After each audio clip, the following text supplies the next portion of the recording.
नमस्कार दोस्तों, मैं भाविनी मिश्रा अपने चैनल में आप सभी का एक बार फिर से स्वागत करती हूँ। पुत्रदा एकादशी का व्रत आने वाला है, तो पुत्रदा एकादशी व्रत की संपूर्ण कथा इस वीडियो में मैं आपसे शेयर करूंगी, तो वीडियो के साथ बने रहिएगा। पुत्रदा एकादशी व्रत करने वाले व्यक्ति को पूजा के बाद श्रावण पुत्रदा एकादशी की व्रत कथा जरूर सुननी चाहिए। ऐसा करने से ही आपका व्रत पूर्ण होगा और आपकी जो भी मनोकामना है वो पूर्ण होगी। अब आप शांतिपूर्वक कथा सुने।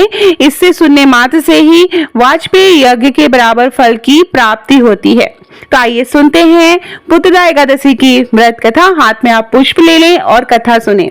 द्वापर युग के आरंभ में महिष्मति नाम की एक नगरी थी, जिसमें महिजीत नाम का एक राजा राज्य करता था। लेकिन पुत्रहीन होने के कारण राजा को राज्य सुखदायक नहीं लगता था। उसका मानना था कि जिसकी संतान न हो उसके लिए यह लोक परलोक दोनों ही दुखदायक होते हैं।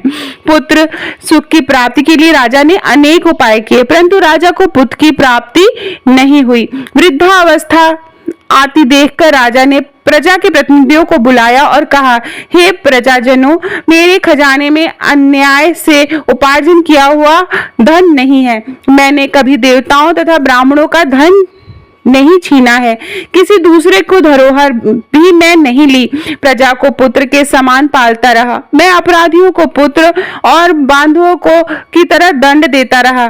कभी किसी से घृणा नहीं की, सबको समान माना है। सज्जनों की सदा पूजा करता हूँ। इस प्रकार धर्मयुक्त राज्य करते हुए भी मेरे कोई पुत्र नहीं है, सो मैं अत्यंत दुख पा रहा हूँ। इसका कारण क्या है? राजा महिजीत की इस बात को विचारने के लिए मंत्री तथा प्रजा के प्रतिनिधि वन को गए। वहां बड़े बड़े ऋषि मुनियों के दर्शन किए। राजा की उत्तम कामना की पूर्ति के लिए किसी श्रेष्ठ तपस्वी मुनि को देखते फिरते रहे।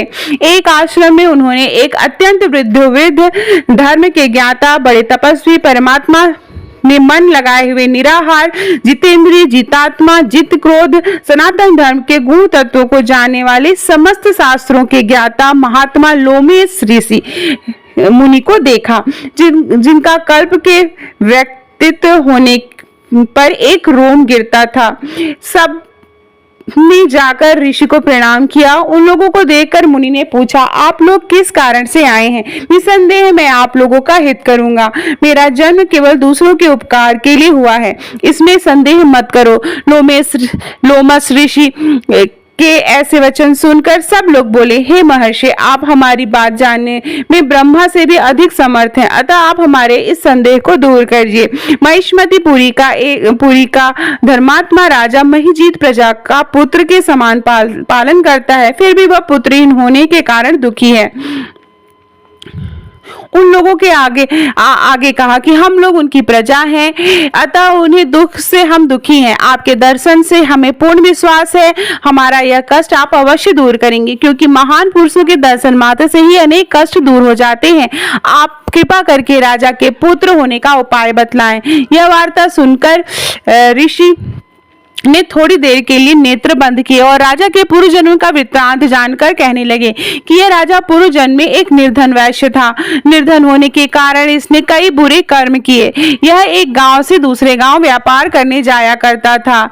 एक समय ज्येष्ठ मास के शुक्ल पक्ष की द्वादशी के दिन मध्याह्न के समय वह, जबकि 2 दिन से भूखा प्यासा था, एक जलाशय पर जल पीने लगा। उसी स्थान पर एक तत्काल ब्याही हुई प्यासी गौ जल पी रही थी। राजा ने उस प्यासी गाय को जल पीते हुए हटा दिया और स्वयं जल पीने लगा।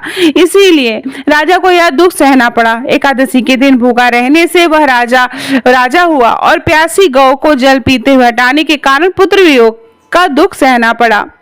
ऐसा सुनकर सब लोग कहने लगे कि हे ऋषि, शास्त्रों में पापों का प्रायश्चित भी लिखा जाता है, अतः जिस प्रकार राजा का यह पाप नष्ट हो जाए, आप ऐसा उपाय बताएं। लोमस ऋषि कहने लगे कि श्रावण शुक्ल पक्ष की एकादशी को, जिसे पुत्रदा एकादशी भी कहते हैं, तुम लोग व्रत करो और रात्रि को जागरण करो, तो इससे राजा का यह पूर्वजन्म का पाप अवश्य नष्ट हो जाएगा, साथ ही राजा को पुत्र की प्राप्ति होगी।